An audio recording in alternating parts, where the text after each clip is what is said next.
Assalamualaikum warahmatullahi wabarakatuh. Perkenalkan, nama saya Selvia Salsabila Firdaus dengan NIM 2023-11-11-013-11-012. Pada kesempatan kali ini, saya akan membahas mengenai pengertian negara, pengertian ilmu negara, serta pengertian negara menurut beberapa ahli. Yang pertama yaitu ada pengertian negara. Sebelum membahas lebih jauh, kita perlu memahami terlebih dahulu apa yang dimaksud dengan negara.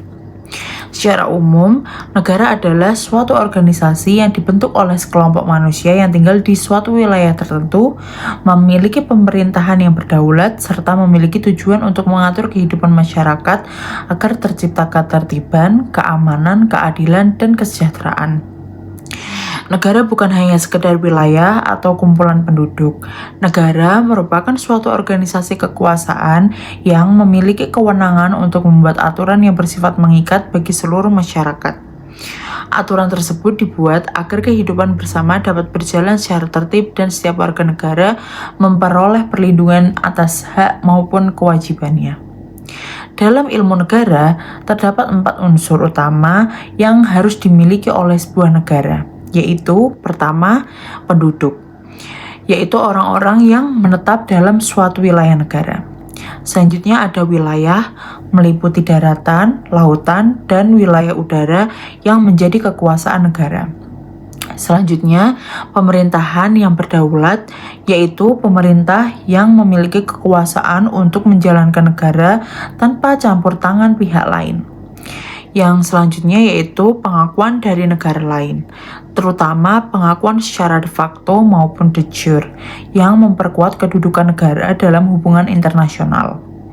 Apabila salah satu unsur pokok seperti penduduk, wilayah, atau pemerintahan yang berdaulat tidak terpenuhi, maka suatu entitas belum dapat disebut sebagai negara secara utuh. Selain itu, negara juga memiliki tujuan. Di Indonesia, tujuan negara tercantum dalam pembukaan Undang-Undang Dasar Negara Republik Indonesia tahun 1945 alinea keempat, yaitu melindungi seluruh bangsa Indonesia dan seluruh tumpah darah Indonesia, memajukan kesejahteraan umum, mencerdaskan kehidupan bangsa, serta ikut melaksanakan ketertiban dunia berdasarkan kemerdekaan, perdamaian abadi, dan keadilan sosial. Yang selanjutnya yaitu pengertian ilmu negara. Selanjutnya kita akan membahas mengenai ilmu negara. Ilmu negara adalah cabang ilmu yang mempelajari negara secara umum, baik mengenai asal-usul terbentuknya negara, hakikat negara, tujuan negara, fungsi negara, unsur-unsur negara, bentuk negara, hingga perkembangan negara dari masa ke masa. Ilmu negara sering disebut sebagai ilmu yang bersifat teoritis atau dasar, karena tidak membahas negara tertentu secara khusus.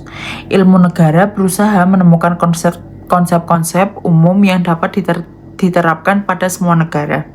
Sebagai contoh, ilmu negara tidak hanya membahas Indonesia, tetapi juga mempelajari bagaimana suatu negara lahir, mengapa negara memiliki kekuasaan, mengapa masyarakat membutuhkan negara, serta bagaimana hubungan antara negara dengan warga negaranya.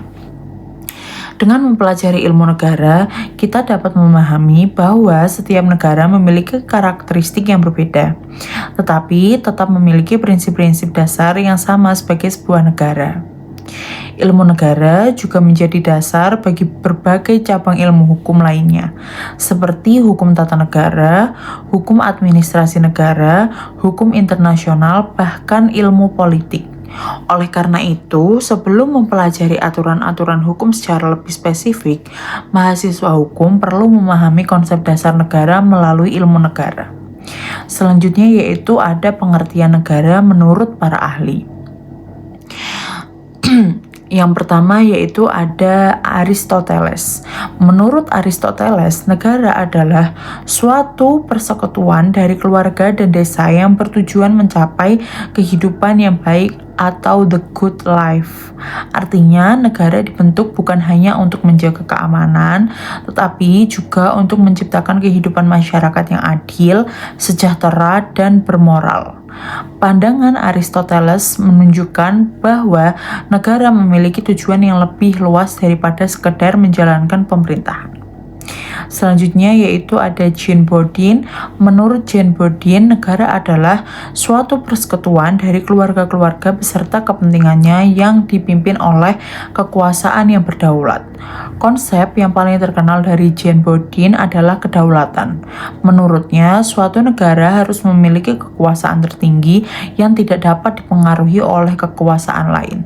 Tanpa adanya kedaulatan, suatu negara akan sulit menjalankan pemerintahan secara efektif. Selanjutnya yaitu ada Hans Kelsen. Menurut Hans Kelsen, negara merupakan suatu tata hukum atau organisasi yang dibentuk berdasarkan sistem norma hukum. Hans Kelsen melihat negara dari sudut pandang hukum. Menurutnya, negara dan hukum tidak dapat dipisahkan. Negara ada karena adanya sistem hukum yang mengatur kehidupan masyarakat. Oleh sebab itu, keberadaan pemerintah maupun lembaga negara harus selalu didasarkan pada hukum. Pandangan Hans Kelsen sangat berpengaruh terhadap konsep negara hukum, yaitu negara yang seluruh tindakan pemerintahannya sesuai dengan hukum yang berlaku. Selanjutnya yaitu ada Kurt Jelinek. Menurut Kurt Jelinek, negara adalah organisasi kekuasaan dari sekelompok manusia yang menetap di wilayah tertentu.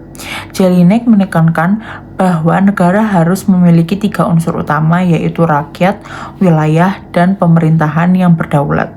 Teori ini kemudian menjadi salah satu dasar dalam memenuhi syarat berdirinya suatu negara.